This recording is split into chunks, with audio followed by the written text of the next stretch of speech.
नेतृत्व हामीले अघि सकेका छौँ।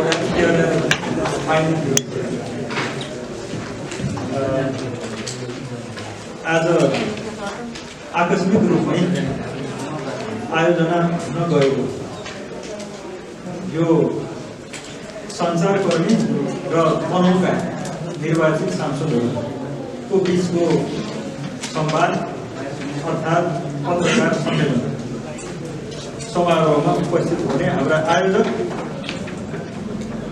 सबै प्रतिनिधि सभाका माननीय किसान श्रेष्ठ अभिलाष यहाँ भगवती लोपाने र प्रदेश सभा सदस्य रामबहादुर गुरुङ लगायत विशेष कारणले उपस्थित हुन नसके तापनि बाटोमा आउँदै गर्नुभएको आशा कोइरालाज्यू र सन्देश पठाउनु हुने हाम्रा आदरणीय नेता प्रदेश सभाका अर्थ मन्त्री र आन्तरिक मामिला मन्त्रीहरूको पनि यसमा संलग्नता छ भन्ने हामीले बुझ्नुपर्दछ। उहाँको विशेष कारणले आइपुग्नु भएको मान्य हो र पत्रकार महासङ्घका सभापति पत्रकारका विभिन्न सङ्गठनका प्रमुखज्यूहरू प्रतिनिधिज्यूहरू र सम्पूर्ण यो पत्रकार सम्मेलनमा उपस्थित हुनुहुने भाग लिनुहुने आदरणीय महानुभावहरू सबैप्रति हार्दिक अभिवादन छ, नमन छ। आज हाम्रो यो कार्यक्रम सञ्चालन गर्ने माननीय सदस्य भगवती न्यौपानेज्यूले हामी सबैको तर्फबाट व्यक्त गर्नुपर्ने कुराहरू यो पत्रकार सम्मेलनमा राख्नुपर्ने कुराहरू उहाँले राखिसक्नु भएको छ। यहाँहरू विद्वान पत्रकारहरूलाई हामीले धेरै व्याख्या गर्नु पर्दैन। पक्षले हेरेर शब्द बनाउने, शब्द हेरेपछि वाक्य बनाउने, वाक्य हेरेपछि प्याराग्राफ बनाउने पत्रकारज्यूहरूलाई मेरो विचारमा यति दुई पाना हुनु भनेको एउटा छेली नै हामीले बुझायौँ भन्ने हामीलाई लागेको छ। यसैलाई हेरेपछि यहाँहरूले धेरै कुराहरू चाहिँ बुझिसक्नु भएको छ। तैपनि एउटा प्रक्रिया हो, यहाँले केही जिज्ञासा राख्नु भएको छ र हामीलाई लागेको कुरा पनि यहाँहरूलाई अझ केही अस्पष्ट भयो कि भनेर प्रश्न पार्नुपर्ने छ। तसर्थ म के भन्न चाहन्छु भने सञ्चार माध्यमको हामीले गरेको अपेक्षा सञ्चार एक प्रकारले भन्दा समाजको ऐना पनि हो।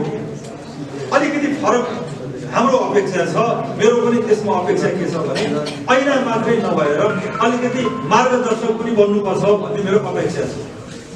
सञ्चार माध्यम भनेको समाजमा जे छ त्यो कुरा पस्कने मात्रै नभएर यो समाजलाई अधोगतितिर होइन अलिकति उभो गतितिर लानका निम्ति पनि यसले प्रकाश दिनुपर्छ भन्ने पनि हाम्रो अपेक्षा छ। तसर्थ यो भइरहेको जे घटनाक्रम छन् त्यो कुराहरूलाई यथार्थता हामीले पस्नु पर्यो। कतै त्यो यथार्थ यहाँहरूको बिचमा आइपुगेन भने भ्रमले काम नगरोस्, यथार्थले काम गरोस् भन्ने उद्देश्यले पनि हामीले यो पत्रकार सम्मेलनको आयोजना गरेका हौँ र अलिकति यहाँहरूप्रति हामीले क्षमा पनि पाउनुपर्छ। सिङ्गो राजनीतिक सर्कलबाट यो सबै कुरा मिलेर गएको भए आज यहाँहरूको यति महत्त्वपूर्ण समय आज हामीले पत्रकार सम्मेलनमा धेरै 2-3 घण्टा रोक्नु पर्थेन होला। हामीले आयोजना गर्नु पर्यो। यो समग्रतामा राजनीति हेऱ्यो भने नेकपा मात्रै होइन, यसमा संलग्न 16 गतेदेखि यता जे घटनाक्रमहरू भएर आएका छन् यसले गर्दा सिङ्गो पत्रकार जगतलाई हामीले अलिकति समय बढी लिनु पर्यो। यसमा क्षमा चाहन्छु र यसको साथसाथै आज 1-8 घण्टा ढिलो भएकोमा पनि मैले भन्नु पर्दछ। हाम्रो समयको लापरवाहीले होइन, हामीलाई जामले नै हो। 2 घण्टामा पोखराबाट यहाँ आउन सकिन्थ्यो। आजै सञ्चार मिडियाले पक्कै भन्छ होला भोलिसम्ममा के कारणले रोकियो मलाई थाहा भएन, ट्रक तेर्सी राखेको बिग्रेरै होला भन्ने हामीलाई लाग्यो। अलिकति ढिलो भएकोमा पनि यो परिस्थिति के पार्यो हो भन्ने कुरा पनि यहाँहरूलाई पस्कन चाहन्छु। पोखराबाट आउँदै गर्दा विजयपुर खोलाको आसपासबाट बन्द भएको हामीलाई चाहिँ खैरेनी आउँदासम्म पनि त्यसले डिस्टर्बै गर्यो। त्यसले गर्दा हतारमा दौड्दा अलिकति ढिलो भएकै हो। अब म साथीहरूलाई भन्न चाहन्छु विवाद सिर्जना केमा भयो। विवाद सिर्जनाको सन्दर्भमा हामीले लोकतान्त्रिक मूल्य र मान्यताको माग गरे। यहाँ त अनौठो भयो। माग गर्नुपर्ने त प्रतिपक्षमा हुने साथीहरूले हो, तर माग सत्ता पक्षले गर्नु परिरहेछ। यो नेपालमा यस्तो हुँदैछ। कति धेरै सहने सत्ता पक्षको धेरै सहनशीलतालाई यहाँ कमजोरी ठानियो। यहाँ अधिनायकवाद भनेको पनि सुनियो हिजो कुर्तनी सभामा, तर पत्रकारज्यूहरू अधिनायकवादी काम सत्ता पक्षका सांसदहरूले, विजयी सांसदहरूले गरे कि प्रतिपक्षमा रहने पार्टीले गर्यो? तपाईहरु यथार्थ जनताका बीचमा पुर्याइदिनु। यो गोइबल शैलीमा हजारचोटि भनेपछि गल्तीलाई पनि सही गराउने खालको शैलीमा तपाईहरु नफसिदिनु। म आग्रह गर्न चाहन्छु, किनभने लोकतन्त्र भनेको आफ्ना घोषणापत्रहरू जनताका बीचमा राखेर, आफ्ना प्रतिबद्धताहरू जनताका बीचमा राखेर, जनताले अनुमोदित त्यसलाई स्वीकृति दिएपछि विजय बन्ने पार्टीले शासन गर्छ र पराजित हुने पार्टी विपक्षीमा बस्छ र सृजनात्मक सहयोग गर्छ। प्रतिपक्षी भनेको पर्खिरहेको सरकार पनि हो। सरकारमा बस्दैमा सबै कुरा हालिमुहाली चलाउने भनेको अधिनायकवादमा हुन्छ। यो त लोकतन्त्र हो, संघीय लोकतान्त्रिक गणतन्त्र हो।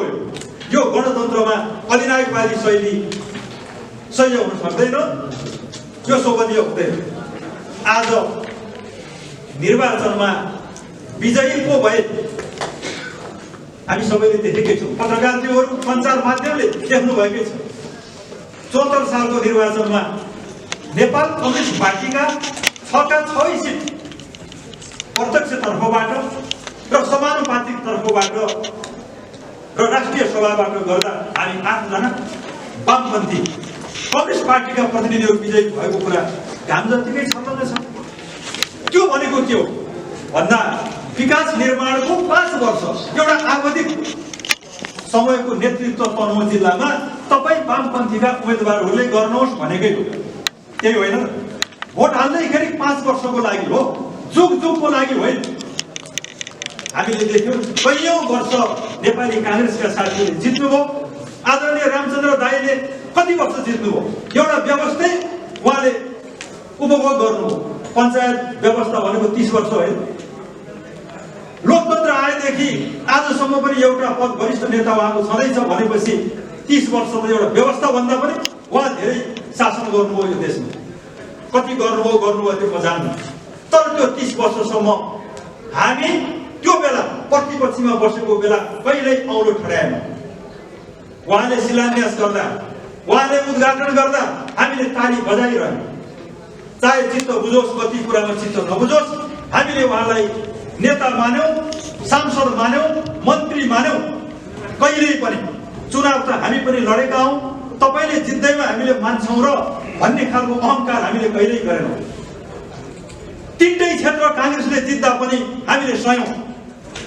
किन सयौँ भने उहाँहरूलाई आफूभन्दा सिनियरलाई नेता मानेर सयौँ होला, आफूभन्दा जुनियरलाई हामीले लोकतन्त्रको मूल्य मान्यतालाई मानेर चुनाव जितिसकेपछि मान्नुपर्छ भनेर माने हो।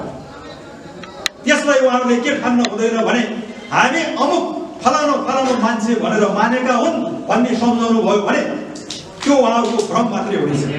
त्यस्तो होइन। तसर्थ त्यति बेला उहाँहरूले विकासको नेतृत्व गर्नुभयो, कति गर्नुभयो गर्नु भएन हामीले भन्नु पर्दैन। जनताले भने तपाईहरुले गर्नु भएन। त्यो कुरा त 74 सालको मङ्सिर 21 गते जनताले भने हो नि। आज केदार सिंहदेलले, आज हाम्रा माननीयहरूले घोषणा गरेको होइन, नेकपाले घोषणा गरे होइन, आम मतदाताले घोषणा गरे। तपाईहरुको यो 30औं वर्षको नेतृत्वले भएर हामी फेर्न चाहन्छौँ भनेर सर्वकै तनहुँ जिल्लामा पनि फेरे, देशव्यापी रूपमा फेरे। यो कुनै झुक्क्याएर ठगेर ल्याएको बहुमत होइन। कम्युनिस्ट पार्टीको सत्ताको डन्डा चलाएर ल्याएको पनि होइन। सरकार कुन थियो देख्नु भएकै थियो। जनताले सत्ताका कयौं हत्कण्डालाई पनि चिरेर ल्याएको यो बहुमत हो। यो बहुमतलाई अवमूल्यन गर्नु भनेको तनहुँका जनताको अभिमतलाई, नेपाली जनताको अभिमतलाई, यो संविधानलाई चुनौती हो भन्ने म ठान्छु। आज यो समस्याको सिर्जना, यहाँ हुने विकासका गतिविधिहरू 3 तहका सरकार, सङ्घ, प्रदेश र स्थानीय तहले गर्ने क्षेत्राधिकार प्रष्ट उल्लेख गरेको छ राष्ट्रिय योजना आयोगले। नेपाल सरकारले त्यो कानुनमा व्यवस्था छ। तसर्थ सङ्घीय सरकारको अधिकार क्षेत्रभित्रका विकास निर्माणको कामको सर्वेक्षण गर्ने, सर्वे गर्ने, योजना पार्ने, योजना सञ्चालन गर्ने, त्यसको शिलान्यास उद्घाटन गर्ने मुख्य दायित्व, मुख्य अधिकार निर्वाचित प्रतिनिधिकै हो। म तपाईहरुलाई उदाहरण दिन चाहन्छु पत्रकार मित्रहरू, म एउटा दृष्टान्त मात्रै दिएको अमुक व्यक्तिलाई भन्न खोजेको होइन। मान्नुहोस् व्यास नगरपालिका भित्र नगर प्रमुखमा को उठ्नुभयो मलाई भन्दा तपाईहरुलाई सम्झना छ। अब यो चुनावमा बजेट हाल्ने विजयी नगरपालिका शिलान्यास र उद्घाटन गर्ने पराजित उम्मेदवार मेयरका उम्मेदवारले गर्दै हिँड्नुभयो भने त्यो लोकतन्त्रको मान्यता भित्र पर्ला? त्यो कतै देख्नु भएको छ? यही व्यासमा भन्नुहोस्, सम्झनुहोस् नाम एकचोटि, कहिले मेयर साहबमा कसले जित्नु भएको छ? त्यो नगरभित्रका आयोजना पछि जसले चुनाव जित्न सक्नु भएन उहाँले शिलान्यास र उद्घाटन गर्दै हिँड्नु भएको छ कि छैन? छैन। हामीले नगर्नुहोस् भनेका छौँ, त्यो दुस्साहस नगर्नुहोस्, गर्न हुँदैन भनेका छौँ हामीले। शङ्कर नारायण श्रेष्ठले, अतिन्द्र केशरी न्यौपानेले उद्घाटन र शिलान्यास गरेको नगरपालिकाभित्र केही देख्नु भएको छैन। हामीले वैकुण्ठनाथ न्यौपानेज्यूलाई मेयर मानेका छौँ। उहाँ काङ्ग्रेसबाट जिते पनि जनताले जिताएको मेयर हो। अनि उहाँले सहन सक्नुहुन्छ कि सक्नुहुन्न होला? शङ्कर नारायणजीले नगरपालिकाको बजेटबाट बनेका पुल, कलभट, बाटो शिलान्यास र उद्घाटन गर्दा उहाँले के भन्नु होला? हो, आज ठिक त्यही त हो नि। रामचन्द्र पौडेलजी हुँदा जिते पनि मन्त्री सांसद, हारे पनि मन्त्री सांसद, त उहाँ पनि भन्न मिल्दैन। त्यो भन्नुभयो भने त्यो अहङ्कार हो। त्यो प्रकारान्तरले सामन्तवादको अवशेष हो, अभिव्यक्ति हो। हामीले यसरी बोल्नुपर्छ। तसर्थ यहाँ हामीले भनेको यति मात्रै हो, सङ्घीय सरकारको बजेट, सङ्घीय सरकारको कार्यक्रम, सङ्घीय सडक विभागले निर्माण गरेको सुडेको पुल सङ्घीय सरकारले नै त्यसको शिलान्यास, त्यसको उद्घाटन कार्यक्रम गर्नुपर्छ। प्राविधिक रूपमा पनि सडक विभागले नै त्यसलाई हेर्ने गर्छ। त्यसको प्रतिनिधि सडक डिभिजन कार्यालय दमौलीमा छ, उसले सम्पन्न गर्यो। त्यो जिल्लाको त म त 30 वर्ष शासन गरे मान्छे हो भनेर आज के भइसक्यो?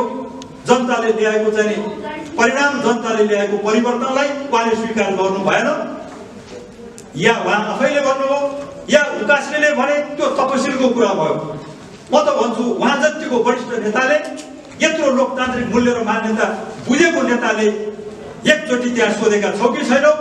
यो केन्द्रीय सरकार, नेपाल सरकारको कार्यक्रम हो, त्यहाँ तनहुँबाट प्रतिनिधित्व गर्ने सांसदहरू नेकपाबाट विजयी छन्, उनीहरूसँग सल्लाह गरेर राख्नुपर्छ भन्ने कुरा उहाँले पनि भन्नुपर्छ, सम्झाउनुपर्छ।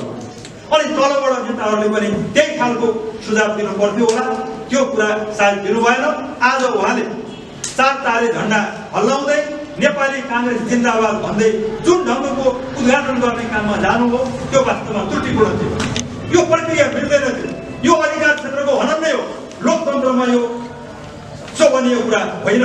तसर्थ हामीले पनि लागेको थियो, तर स्वतः जनताको तहबाट यो कुरालाई जनता पनि त अहिले लागेको छैन। यो कसले आयोजक हुनुपर्छ भन्ने जानेका छन्। ए भन्ने मान्छेको छोराको बिहामा बी भन्ने मान्छेले रातो फेटा कुदेर गयो भने मान्छेले भन्ला नि, अर्काको छोराको बिहामा तिमीले के फेटा कुदेका छौ भन्नु पर्यो। जनताले त्यही भने हो। यो नेपाल सरकारको चाहिँ योजना हो। यो त सडक डिभिजन आयोजक बन्नु पर्ने हो। के हो यो नगरपालिका आयोजक कसरी बन्यो? जनता आश्चर्यमा पाने र सडकमा निस्के। सत्य कुरा सुनि पाऊ, सत्य कुरा देखि पाऊ भनेर निस्किया हो त्यो जुलुस। कसैले रोक्नको लागि निस्किया होइन। अनि हाम्रा त्यो भनेर निस्कने जनतालाई प्रहरी प्रशासनले एक प्रकारले दमनै गर्यो, गिरफ्तार गर्यो। युवा संघ भाइहरू परेपछि हामीलाई पनि चिन्ता लाग्यो। सडकमा त्यो कुरा निस्कँदा किन गिरफ्तार भयो? हामीले सोध्यौँ। सोद्धा शान्ति सुरक्षा कायम गर्नको लागि हजुर भन्नुभयो। अब हामीले पनि शान्ति सुरक्षालाई हो भनेपछि प्रशासन भन्दा हामी सांसदहरू निर्देशन दिने त भएन। उहाँले गृह सचिवलाई सोध्नुभयो होला, गृह मन्त्रालय सोध्नुभयो होला। उहाँको पनि आफ्नै नब्ज छन्। बाटैमा हिँड्दै त कसैलाई समाज कसैलाई छोड भन्ने त्यस्तो अहङ्कारी स्वभाव कम्युनिस्ट पार्टीमा छैन, हामी सांसदहरूमा पनि छैन। ए लौ त त्यसो भए ठिकै छ, शान्ति सुरक्षाको लागि हो भने हामीले भन्नु केही छैन, हामीले भन्नु। अनि फेरि भोलिपल्ट जुलुस लिएर उहाँहरू जानुभयो, नेपाली काङ्ग्रेस पार्टीको कार्यालयमा बैठक बस्नुभयो, अनेक प्रकारका चाहिँ तानाबाना गरेर उहाँहरू जुलुस लिएर जानुभयो। प्रशासनले उता एक थरीलाई गिरफ्तार गरिरहेको अवस्थामा त्यत्रो प्रशासन कार्यालय घेराउ गरेको छ जनताले, त्यस्तो बीचमा निषेधाज्ञा जारी गर्नु मलाई लाग्छ प्रशासनको त बाध्यतै होला। एक थरी जुलुस लिएर जान्छन् बिहानमा, अर्को थरी जुलुस लिएर जान्छन् मध्याहमा, प्रशासनले गर्ने त केही भिडन्त रोक्नु होला नि। म त धन्यवादै दिन्छु। सम्भाव्य दुर्घटना चाहिँ त्यो दिन प्रशासनले जोगा रोक्यो। अनि फेरि रामचन्द्र पौडेलजीलाई गिरफ्तार गर्यो भन्ने सुनेपछि मैले पनि सोधेँ, हामी त सत्तारूढ दलका सांसद पनि हौँ, हामी यतै छौँ, मान्यजीहरू कोही यहाँ हुनुहुन्थ्यो, कोही बाहिर हुनुहुन्थ्यो, म यही थिएँ। मैले सोधेँ किन त्यस्तो भयो भन्दा बिहान एक थरी मान्छेले अवैधानिक ढङ्गबाट उद्घाटन गर्न पाइँदैन भन्दै सडकमा निस्के, एक थरी मान्छे अहिले फेरि उद्घाटन गर्न जाँदैछन्। हजुर, हामीले यो सम्भाव्य भिडन्तलाई रोक्नको लागि बिहान पनि गिरफ्तार गर्यौँ, अहिले अरू मुठभेडमा जानेहरूलाई गिरफ्तार गर्छौँ, तर सम्मानित नेतालाई ससम्मान हामीले संरक्षण दिएर राख्छौँ, ससम्मान सोफामा राखेका छौँ भन्नुभएको थियो। मैले कस्टडीतिर राखे जस्तो पनि मानेन। कुटपिट भयो भन्ने कुरा नि बाहिर आयो।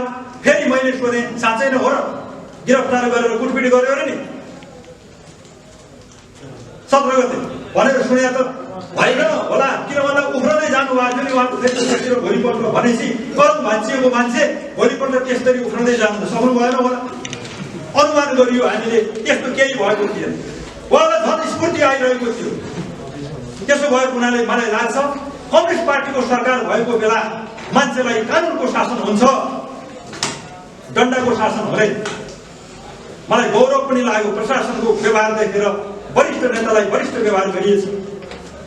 युवाहरूले पनि कुटपिट भयो कि भनेर हामीले सोध्यौँ, त्यति ठुलो कुटपिट भएन, भाचा घुचु भयो भन्थे ती युवाहरूले पनि। त्यसो भएको हुनाले भिडभाडमा हिँड्दा दौडदा ठेस लाग्न सक्छ, त्यो बेग्लै कुरा हो, त्यो भएको हो भन्ने मैले बुझेको छु। र विवादको सिर्जना यहीँनिरबाट भएको हो। तपाईँहरू नै भन्नुहोस्, पराजित साथीहरूले शिलान्यास उद्घाटन गर्दै जाने, विजयीहरूले कोठाभित्र बसेर सुत्ने हो भने लोकतान्त्रिक मूल्य मान्यता हो भने त्यो भनौँ, होइन भने अधिकार क्षेत्र मिचिएको कुरालाई सञ्चार जगतले पनि जस्ताको तस्तै जनताका बिचमा राखिदिनुहोस्। कसैले भने भन्दैमा गलत कुरालाई पनि यहाँहरूले लेखेर जनताका बिचमा पुर्याउँदा जनतामा भ्रम पर्न है। म सञ्चार माध्यमलाई पनि सत्य तथ्यमा टेकेर अगाडि बढ्ने दायित्व यहाँहरूको पनि हो भन्न म चाहन्छु। किनभने तपाईँहरू पत्रकार मात्रै होइन, तपाईँहरू यो देशका आम सचेत नागरिक पनि हो। त्यसो भएको हुनाले म त्यो पनि अपिल गर्न चाहन्छु, कतै हामी लोकतन्त्रको पक्षमा विधिको पक्षमा बोल्ने, हामीले अधिनायकवादीको बिल्ला भिर्नुपर्ने यो स्थिति नहोस्। जसले अधिनायकवादी काम गरेको छ त्यतैतर्फ तपाईँहरूका कलम सोझिनु पर्यो भन्ने म चाहन्छु। यो भनेको लोकतन्त्रको रक्षाको लागि हो। र अब हाम्रो भूमिका के रहन्छ? हाम्रो भूमिका रहन्छ सबैलाई विकास निर्माणमा सहयोगी बनाएर यो तनहुँ जिल्लामा विकास निर्माणको आवधिक 5 वर्षसम्म 74 सालको मङ्सिरदेखि हामीले 5 वर्षसम्म विकास निर्माणको नेतृत्व र अगुवाई गर्छौँ। पुराना नेताहरूको पनि सम्मान गर्छौँ, सहयोग लिन्छौँ, सुझबुझ उहाँहरूबाट पनि लिन्छौँ। तर नेतृत्व जनताले हामीलाई सुम्पिएको हुनाले हामीले गर्नु पर्दछ, त्यो काम हामीले गर्छौँ। तर अधिकार क्षेत्रको हनन, चाहे निषेधाज्ञा होस्, चाहे कानुनले नदिएको कुरा होस्, विधिले नदिएको कुरा होस्, मैले गर्नुपर्छ भनेर म भन्ने कुराको हामी विरोधी छौँ। म रामचन्द्र पौडेल दाइलाई भन्न चाहन्छु, यहाँ नामै लिएर फलानाले मैले भन्यो भन्ने सुनियो।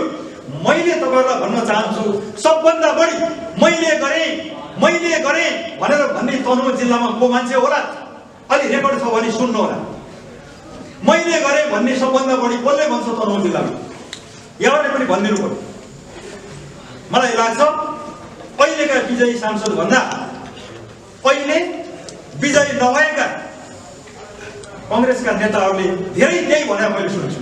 यो पुल मैले ल्याएँ, झोलुङ्गे पुल मैले ल्याएँ, कलवर्ट मैले गराएँ, स्कुल मैले गराएँ भन्दै हिँडेको म सुन्छु। प्राणी उद्यान मैले गरेँ, यो होइन। नेपाल सरकारले गर्यो, प्रदेश सरकारले गर्यो, स्थानीय सरकारले गर्यो, जसले गरे हो त्यो सरकारलाई भन्नुपर्छ। व्यक्तिले गर्न त अघि हाम्रो माननीयजीले भन्नुभयो, मैले गरेँ भन्नलाई त खेतबारी घर घडेरी कहाँबाट ल्याएर गरे त्यो भन्नुपर्छ। होइन भने हामीले हाम्रो सरकारले गरेका कुरा प्रतिपक्षमा बस्नेको पनि कर त्यहाँ परेको छ। तसर्थ हाम्रो पार्टीले गर्यो भने हामीले भन्न अझ हिचकिचाउँछौँ क्या। किन भन्दा नेपाल सरकारले गर्यो, सरकार सबैको। तसर्थ हामी त्यही ढङ्गले बुझ्नु जरुरी छ। टर्म स्लिप भएर मैले भने हामीले भनियो भने पनि त्यो त्रुटि हुन्छ। मैले गरे भनेर भनियो भने टर्म स्लिप भएको भनेर बुझ्दैनौँ। हामी त्यसरी चाहिँ भन्दैनौँ होइन। यो सरकारले गरेका कुरा हो, सरकारले ल्याएका पुल हुन्, तर हामीले विधिको मन्त्रीमा गरे हो। अनि विपक्षी पार्टीलाई पनि हामी आग्रह गर्न चाहन्छौँ, त्यो हट छोडिदिनुहोस्। अस्तिको मुठभेड, हिजोको मुठभेड जो निम्त्याउनु भयो, त्यसमा मुख्य जिम्मेवार नेपाली कांग्रेस पार्टी र स्वयं आदरणीय नेता रामचन्द्र दाइ नै हुनुहुन्छ। उहाँकै कारणले त्यो स्थिति सिर्जना भयो। बरु उहाँहरूले अर्को गल्ती गर्दै हुनुहुन्छ। आफूहरूले विधि बिच्ने र अरूलाई अनेक प्रकारको आरोप लगाउने जुन काम गर्नु भएको छ, लोकतन्त्रमा त्यस्तो गर्न उपयुक्त हुँदैन। सत्य तथ्यमा टेकेर गर्नुपर्छ। म सुझाव दिन चाहन्छु। रिसाएका त हामी छैनौँ, तर हामीलाई अलिकति दुःख चाहिँ लागेको छ। यसो गर्दै जाँदा लोकतन्त्र कहाँ पुग्ला भन्ने चिन्ता चाहिँ लागेको छ। त्यसो भएको हुनाले पत्रकारजीहरूलाई म त्यही आग्रह गर्न चाहन्छु। र अब भविष्यको चुनाव के हुन्छ भन्ने प्रसङ्ग पनि अलिकति कुरा कोटिया छ। म के भन्न चाहन्छु पत्रकारजीहरूलाई भने, चुनाव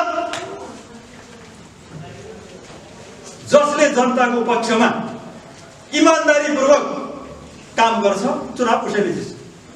कुन पार्टीले जित्छ भन्दा राष्ट्रिय स्तरमा संघीय सरकारले गर्नुपर्ने भूमिका संविधानले तोके बमोजिम गर्यो कि गरेन? संविधान कार्यान्वयनमा सरकार सफल भएको छ कि छैन? तपाईँहरूले देख्नु भएको। यो संविधान सहज ढङ्गले कार्यान्वयन भयो कि भएन? तीनै तहका सरकार बने। अनि संविधान मान्दिन भनेर जनाउनेहरू पनि 2.5 वर्षको बिचमा संविधान ठिकै नै छ भनेर स्वीकार गरे। उपेन्द्र यादवजी, सीके राउतजीहरू यो संविधान मानेर आइराख्नु भएको छ। 3 तहको सहज ढङ्गले चलेको छ। आर्थिक प्रणाली पनि 3 तहमा सहज ढङ्गले अगाडि बढेको छ। परराष्ट्र सम्बन्ध सुदृढ बन्दै गएको छ। गुमेको भूमि फर्काउने सफलता अब सरकारलाई मिल्दैछ। चीन र भारत छिमेकी ठुला देशका दूतहरू आइराख्नु भएको छ। राष्ट्रपति प्रधानमन्त्रीको पनि आगमन हुँदैछ। हामीले सुन्दैछौँ केही दिन पछाडि त्यो भूमि पनि कूटनैतिक प्रयासबाट फिर्ता हुँदैछ। ठुला ठुला विकास परियोजनामा सरकारले हात हाल्दैछ। त्यसो भएको हुनाले सुशासनका निम्ति पनि सरकारले धेरै प्रयत्न गरेको छ। मार्गनिर्देश गर्ने कुरामा तपाईँहरूको पनि भूमिका हामीले भरपूर पाउन सकौँ, यो अपेक्षा राखेका छौँ। र यहाँहरूले राखेका जिज्ञासा, हाम्रो प्रेस विज्ञप्ति सुनाउने जुन अवसर हामीले पायौँ, तपाईँहरूलाई धेरै हृदयदेखि नै हामी धन्यवाद दिन चाहन्छौँ। नमस्कार।